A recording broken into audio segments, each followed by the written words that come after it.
Hello friend, আপনারা সব কেমন আছেন? আমি জোয়ান পার্কে ঝিনেদা জোয়ান পার্ক গেলাম।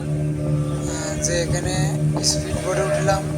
জনপ্রতি 80 টাকা টিকিটের মূল্য নিয়েছিল আমার কাছ থেকে। স্পিড বোট মানে সুন্দর একটা রাইড।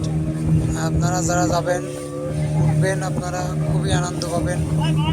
খুবই সুন্দর এই রাইডটা, মানে স্পিডও অনেক।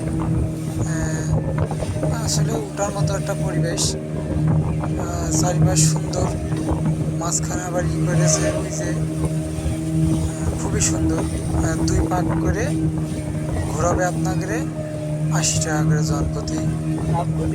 আমি গিয়েছিলাম, উঠলাম, উঠিনি, উঠে এবার দেখলাম ভালোই। তো আপনারা যাবেন, যে সবাই রাইড উঠবেন। আপনারা আমার সাথে আরও লোকজন, আপনারা ভালো থাকবেন, সুস্থ থাকবেন।